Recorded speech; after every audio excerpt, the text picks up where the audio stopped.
Dear participants, welcome to the SWAYAM course and in continuation to the previous lecture, this is the week 4 lecture number 1 and our introductory animal physiology and module is respiratory system, and today we are going to discuss about the physical and mechanical aspects of respiration. Myself Dr. Mukesh Kumar Bharti, I am assistant professor in the Department of Veterinary Physiology and Biochemistry, Faculty of Veterinary and Animal Sciences, Banaras Hindu University. So first we will see what are the things we will see in this chapter. So here we will see first key, already we have discussed overview of respiration, in that many things we have seen. Today we will see what is called as a pulmonary volume and capacities and how we can measure it. One instrument is there, one is called a spirometer. So how we can measure through the spirometer, and then we will see the physical principle of gas exchange, how gas exchange is taking place. Then we will see what are the respiratory pressure, and we will see what are the collapsing. Lungs always have a collapsing tendency. So what is the collapsing tendency of lung and how it can be prevented? What are the factors responsible for prevention of collapsing tendency of the lungs? And then we will see what is called as a lung compliances. So all these things we will discuss in this chapter. So starting with the pulmonary volume and capacities. So pulmonary volume and capacities, that means how much amount of air can be accommodated during a normal inspiration and during a forceful inspiration, and as well as a normal expiration and the forceful expiration.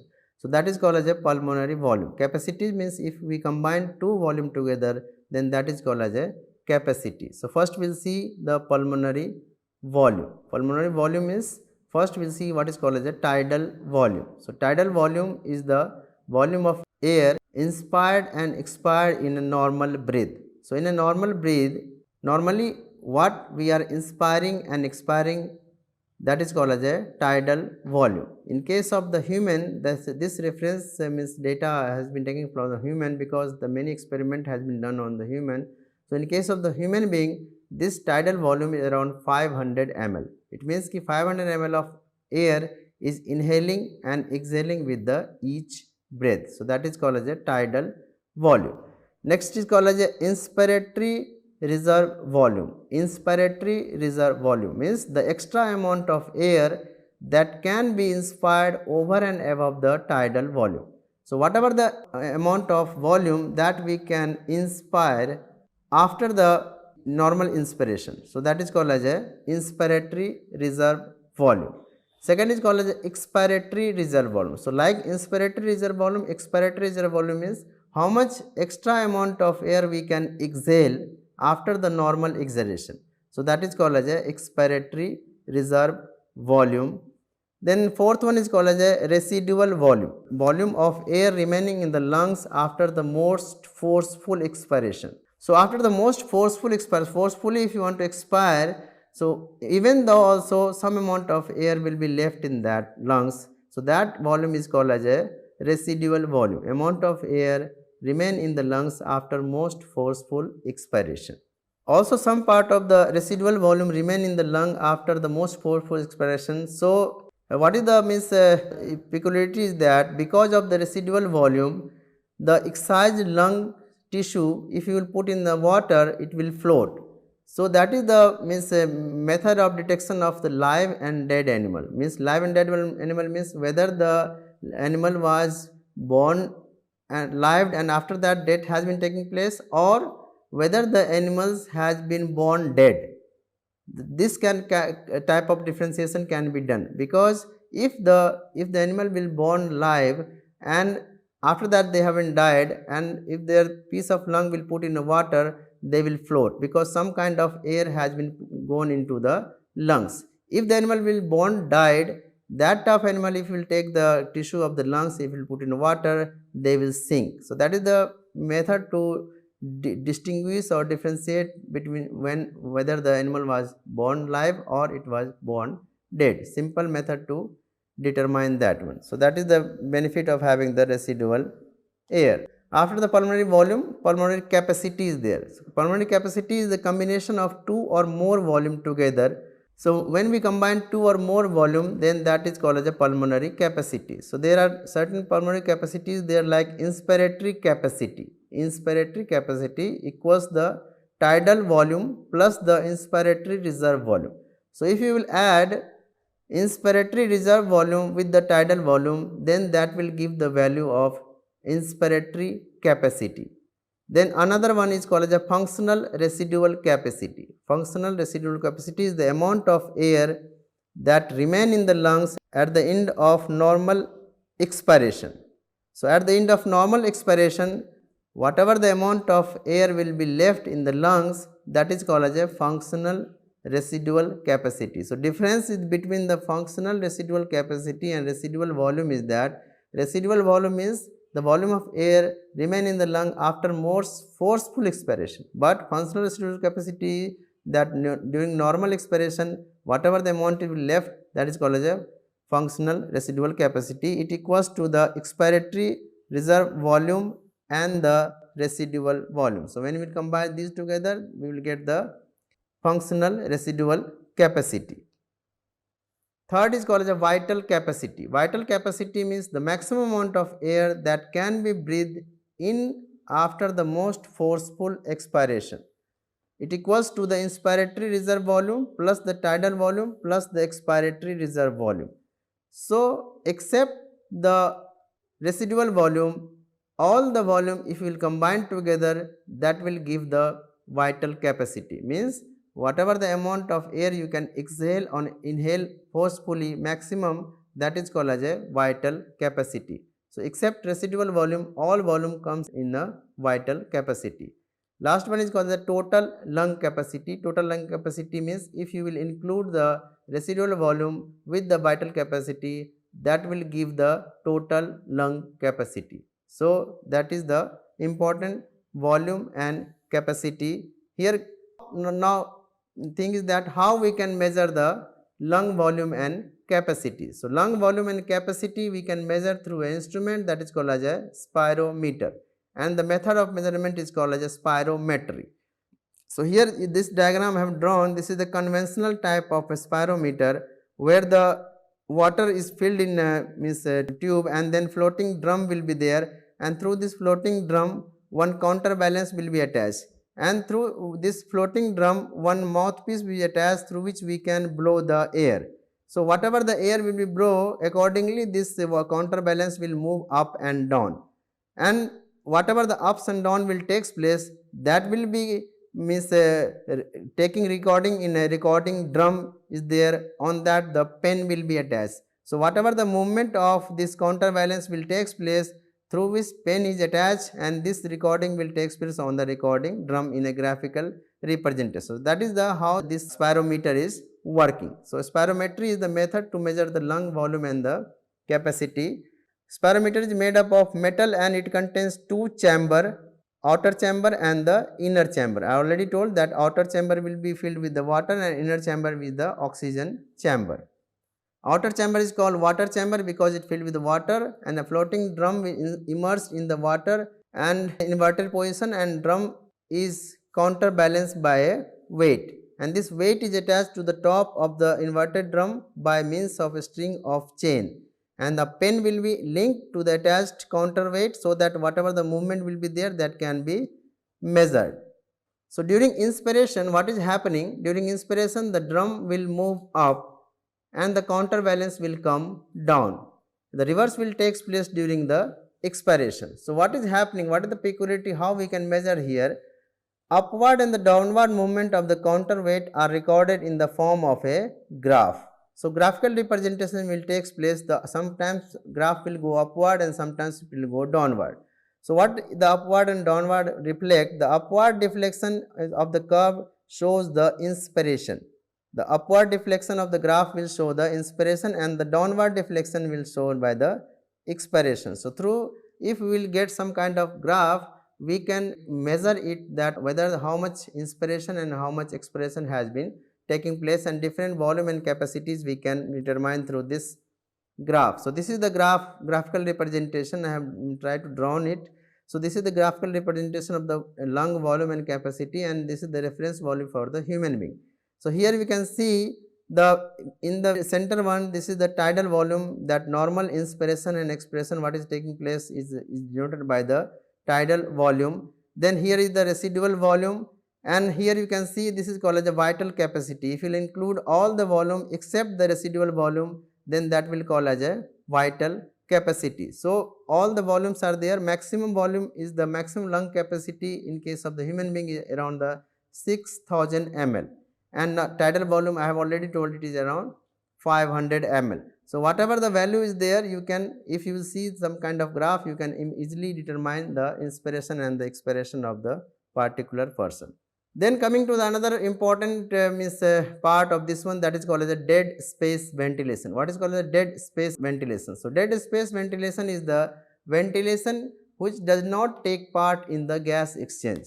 So if whatever the air we are inhaling, all the airs are not involved in the gases exchange. So some part of the air will remain in the conducting zone itself in the respiratory passages. So that is called as a dead space ventilation. So these dead space ventilation are of two types. One is called as a anatomical dead space and another is called as a physiological dead space. So anatomical dead space is presented by the volume of air that fills the conducting zone. So whatever the air is there in the conducting zone, especially in the upper respiratory tract, so that air is called as a anatomical dead space volume, and it includes the air in the nose, trachea and the bronchi, and this anatomical dead space is around 30% of the normal tidal volume. So if you take the example of human being, you will find that normally the normal tidal volume is 500 ml. So 500 ml of 30% means around 150 ml will be the anatomical dead space volume. Then what is the physiological dead space volume? Physiological dead space volume is the anatomical dead space volume plus the alveolar dead space volume. What is the alveolar dead space volume? In the alveoli also, all the parts of the alveoli are not meant for the exchange of gases between the alveoli and the blood vessels. So in the alveoli also some part will be there where the exchange will not be takes place. So that part plus the anatomical dead space include the physiological dead space. That's why the value for the physiological dead space is always higher than that of the anatomical dead space. So in case of any kind of disease, any kind of fibrosis will take place and lung will unable to exchange the gases, in that case the what will happen, the physiological dead space will be higher than compared to the normal days. Now we have to understand what is the physical principle of gas exchange. Here the physics of gases is there, that you might be knowing what is called as Boyle's law, what is called as Charles law. For respiratory purpose, most important one is called as a Dalton's law. Dalton's law say that in a gas mixture, the pressure exerted by each individual gas in a space is independent of the pressure of the other gas in a mixture. So individual gas have their own partial pressure. So that is called as a Dalton's law. Each gas have their own individual partial pressure. So that is the in a gas mixture, each gas have their own partial pressure and it is independent of the others. So that is called as a Dalton's law. Then another important law for the respiratory purpose is called as a Henry's law. So what is the Henry's law? It says that the quantity or the volume of gas that will be dissolved in a liquid is proportional to the partial pressure and its solubility coefficient. So whatever the amount of gas is there, whether it will dissolve in liquid or not, that will depend upon two important factors. One is it depend upon the partial pressure of the gas, and also it will depend upon the solubility coefficient, means how much soluble that gas is. If the solubility coefficient is more, naturally that gas will dissolve more in that fluid, and if partial pressure difference is more, then also that gas will dissolve more in that fluid. So the formula is there, volume of gas dissolved is equal to partial pressure into the solubility coefficient. So it is means data is there that solubility coefficient of carbon dioxide is around 22 times higher than that of the oxygen. It means ki the solubility dissolve power of carbon dioxide is much higher compared to that of the oxygen. Then another technical term is there, that is called as diffusion. Diffusion means that gas will move from the higher partial pressure to the lower partial pressure. That is the simple law of diffusion, means the gas will move from higher partial pressure to the lower partial pressure. Now what is the called as partial pressure of gas? Partial pressure of gas is the pressure exerted by a given gas in a mixture of gases. Suppose mixture of gases there, in that mixture if whatever the pressure exerted by the particular gas that is called as the partial pressure of that gas.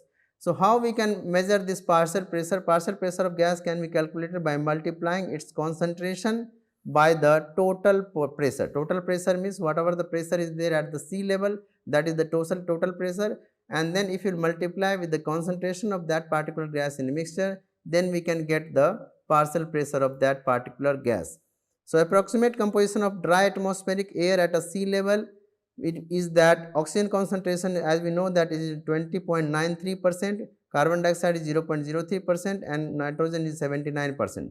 So in this way, if you want to calculate the partial pressure of gas, we can calculate if partial pressure of oxygen will be the 0.2093 multiplied by 760, so it will come around 159 mm of Hg. Likewise, carbon dioxide and nitrogen partial pressure we can calculate by multiplying the concentration of that gas with the pressure at the sea level. So these are the partial pressure of different gas at the different places. For oxygen, at the venous side partial pressure is 40 mmHg, at the alveolar side it is 109 mmHg, at the arterial blood it is 100 mmHg, at the tissue level it is 30 or less. So why this kind of partial pressure is there? Because as we know that once we are inhaling the air, it go to the lungs, alveoli. So the naturally in the alveoli they have a higher partial pressure, and I told that law of diffusion is that always diffusion will take place from the high partial pressure to the low partial pressure. So diffusion will take place from the alveolar side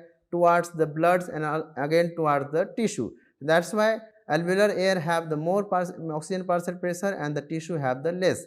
Reverse is there for the carbon dioxide. Carbon dioxide will have, since metabolism is taking place in the tissue level, that's why more carbon dioxide production is there. That's why partial pressure of carbon dioxide is more at the tissue level and is less in the alveolar air. Nitrogen does not have the change in the partial pressure, it will remain same at the every places. Now how the diffusion is taking place? One important formula is there to determine the diffusion of gas through the tissue. So formula is that diffusion of gas is equal to A into D into P1 minus P2 divided by T. It says that the diffusion will take place, it directly proportional to the surface area of the particular tissue. If surface area is more diffusion will take place. It depends upon the diffusion coefficient of the gas, then partial pressure difference. If partial pressure difference is more, the more diffusion will take place, and is inversely proportional to the tissue thickness. It means ki if tissue thickness will be more, diffusion will be less. If tissue thickness is less, more diffusion will takes place.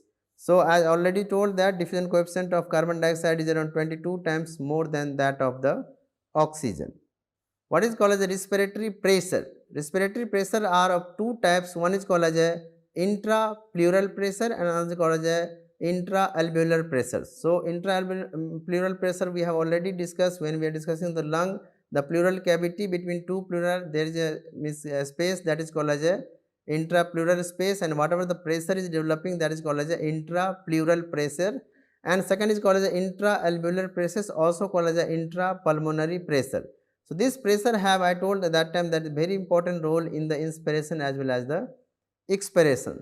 So first we will discuss what is called the intrapleural pressure or the intrathoracic pressure. This pressure is existing in the pleural cavity between the visceral and the parietal layers, and it exerts the pressure by suction of the fluid that comes and lines the pleural cavity. It is also known as intrathoracic pressure since it exerts in a whole of the thoracic cavity. Under physiological conditions, this intrapleural pressure is always negative. That is the important significance, that under normal conditions this intrapleural pressure is always negative.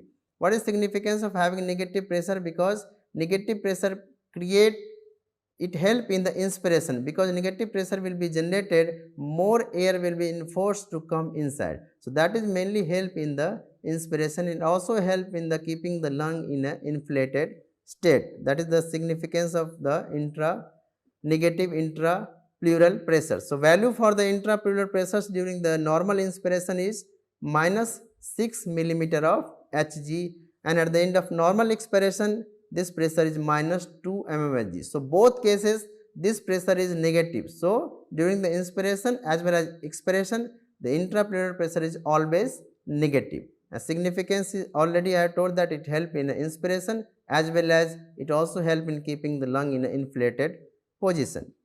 significance that it prevents the collapsing tendency of the lungs, means it keeps the lung in an inflated pressure, and also it help in the inhalation of the air. Second is that intra-alveolar pressure. Intra-alveolar pressure means the pressure which is created in the alveoli.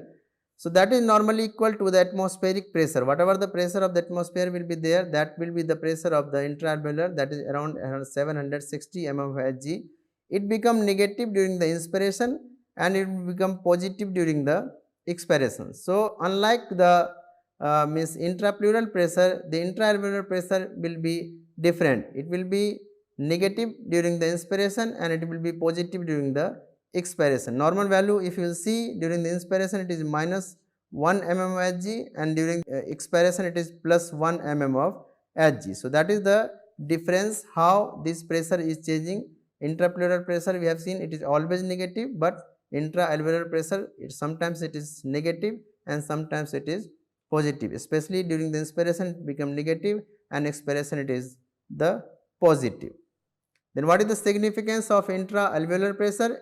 Intra-alveolar pressure causes the inflow of air in and out of the alveoli.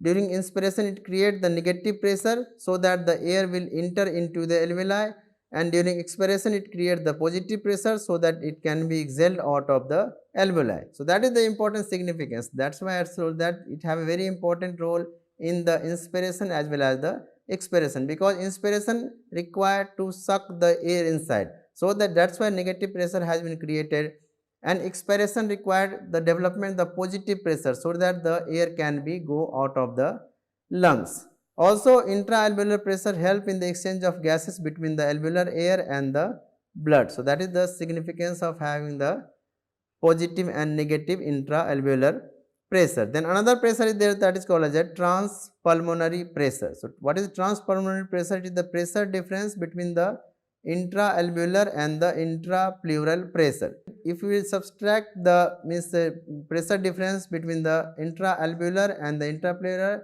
then that pressure will give the transpulmonary, between the pulmonary.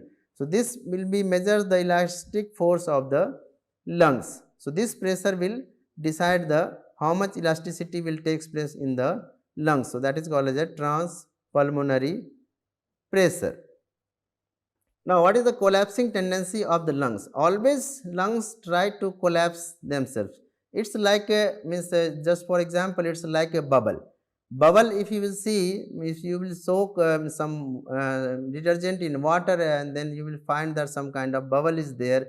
So once it will form, means after few seconds it will burst. So why it is getting burst? Because some kind of pressure is creating from inside. So that is the type of thing is taking place in the lungs also. Lungs also have this alveoli, and this alveoli is also like a bubble. So always the internal pressure try to collapse the lung. So that is called as a collapsing tendency of lung. But we know that lungs tissue never get collapses. So some factors are there that help in the prevention of lung tissue to get collapse. So first we will see what is the collapsing tendency of the lungs. Lungs are under constant threat to collapse even in the resting conditions. So what are the factors which will lead to this collapsing tendency of the lungs? First factor is the elastic property of the lungs. Elastic tissue of the lungs show constant recoiling tendency and try to collapse the lungs. Because of the elastic property, they try to recoil. Recoil means they try to get in their original positions. They does not want to be inflated position, because inflated position require some kind of pressure. So they try to come in their original position. So because of this elastic tissue, because of the recoiling tendency, the lung tissue try to come in their original position, and then that's why they try to collapse. So first factor is the elastic property of the lung tissue, and second is the surface tension. Surface tension is the tension exerted by the fluid secreted from the alveolar epithelium on the surface of the alveolar membrane. So this surface tension is not the visible thing. Okay, surface tension, as I explained, like example of a bubble, this is not a visible things. That tension is always creating. Once the formation will takes place, their wall will try to collapse it. Okay, so that is the tension which is occurring, the tension which is occurring on the wall of the alveoli. So that is the another tension. So because of the surface tension and also because of the elastic property of the lung tissue always try to collapse. So that is called as a collapsing tendency of the lungs. So now what is the factors which prevent the collapsing tendency of the lungs? The collapsing tendency of the lung is prevented by two factors. One is the intrapleural pressure and another is called as a surfactant. So intrapleural pressure already we have described, that is a pressure between the two pleural membrane. So this pressure I told that always negative in nature. So this negative in nature creates the lungs, put the lung in an inflated position. So that's why the lung remain in a inflated position and it not getting collapsed. So first factor is the intrapleural pressure and second is the surfactant. Surfactant is a substance secreted by the alveolar epithelium. Already I told that type 2 alveolar cells is there in the lungs which secrete the surfactant, and this surfactant have the property to reduce the surface tension. So whatever the tension is there that try to collapse the alveoli, this surfactant will reduce this tension, and that's why lung tissue alveoli are remain in a inflated position. So these two factors prevent the collapsing tendency of the lungs. Then what is the surfactant? Surfactant is means we have to know little about the surfactant. It is a surface acting material or the agent responsible for lowering the surface tension of a fluid. Example I already told, like a bubble, whatever the tension is there that keeps the lungs in a contracted position, but this will relieve the tension so that it will remain in a inflated position. Surfactant that lines the epithelium alveoli of the lungs is known as the pulmonary surfactant, and what is the function? It will decrease the surface tension on the alveolar membrane. It is produced by, already I told, it is produced by type 2 alveolar epithelial cells in the lungs. Naturally, this pulmonary surfactant is a complex of lipoprotein, means it is made up of lipid and protein. Around 30% protein is there, around 70% lipid is there, and but the most important component of the surfactant is the DPPC. That is very important. That is called as a dipalmityl phosphatidylcholine. DPPC, dipalmityl phosphatidylcholine. So this help in reducing the surface tension and is made up of lipid and protein complex. So two important diseases there that we need to discuss regarding the surfactant. Surfactant is generally formed relatively late in the human fetal life. If we see the example of human fetal life, it is producing late in the human fetal life and in some animal species also. However, the time of its formation is not known for the most of the domestic animal species. Its formation, when it is getting formed in the during the time of development, it is not much known, but it is said that it is formed during the latter part of the development. So in case of the premature human infant, the surfactant deficiency at birth lead to a respiratory distress, that is called as a respiratory distress syndrome, or is also called as a hyaline membrane disease. This is very important one that we need to understand, that in case of the, if some and baby birth prematurely, that term has not completed, and if they are born, they will have the deficiency of surfactant, and surfactant, as we know, that it reduces surface tension. So if deficiency of surfactant is there, and also why it is happening, because I told that surfactant development will take place later in the development. So if they will born premature, naturally they have the deficiency of this surfactant. So they will have this kind of disease that is called as a respiratory distress syndrome or hyaline membrane disease, that is characterized by dyspnea, means that difficult breathing will be there. Then there will be cyanosis, the blueness of the skin will take place, and also they have the expiratory grunt. Expiratory grunt means once they will expire, they will do the expiration, at that time some kind of sound will be produced, that is called as a expiratory grunt. So this kind of symptom will be shown in the premature infant if they will born prematurely before completion of the term. There is a clinical, pathological and biological resemblance to the human respiratory distress syndrome among the animal species also. So like human being, animal also have this kind of some kind of symptoms is there, So in case of the animals, this syndrome is described especially in case of the horse and the pig. In the horse and the pig, like human being, if they have this kind of born of the baby prematurely, they also have the syndrome, but the name is different. In the animal, this is called as a Barker syndrome. In case of the animal, the name is different, that is called as a Barker syndrome, and this name derived associated with the expiratory grunt. So this type of animal, once they will expire, during the expiration they produce some kind of sound, and especially they produce some kind of sound which produced by the dog. So that's why the name has been given the Barker syndrome. So especially in case of the horse and the pig, this is called as a Barker syndrome, whereas in case of the human it is called as a hyaline membrane disease, or also called as a respiratory distress syndrome. So surfactant has very important role in the respiration. Then last one is called as, what is called as a lung compliances. Lung compliance is nothing but it is a stretchability. It is a measure of stretchability. How much lung tissue can be stretched out, how much can be expanded out. So that is called as a compliance. So lung compliance measure the distensibility or stretchability of the lungs, and determined by the change in volume and the change in the unit pressure. It has a standard unit that is measured in a millimeter per centimeter of water.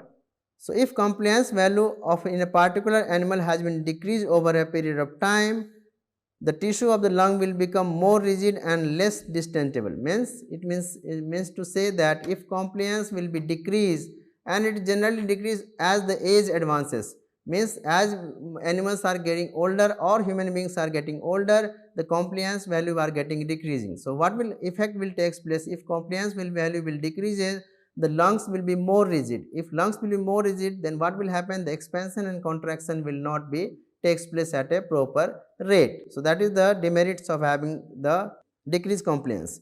The factor will affecting the compliance are those conditions that destroy the lung tissue, or it can be fibrotic or edematous. So any condition that will destroy the lung tissue, either it may some kind of inflammation is there, or if some kind of fibrosis will develop, in that case the compliance value will decrease.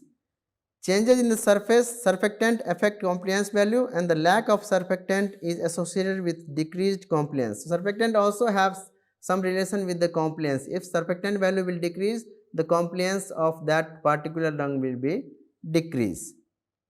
Then the variation in the lung compliances, how it will be variation will takes place. The compliance will decrease in several pathological conditions like fibrosis, abnormal thorax such as the pneumothorax, hydrothorax. So in these conditions the compliance value will decrease. If fibrosis will take place, more fibrous formation will take place, the stretchability power of the lungs will decrease. When it will increase, the compliance will increase in some condition like loss of elastic property.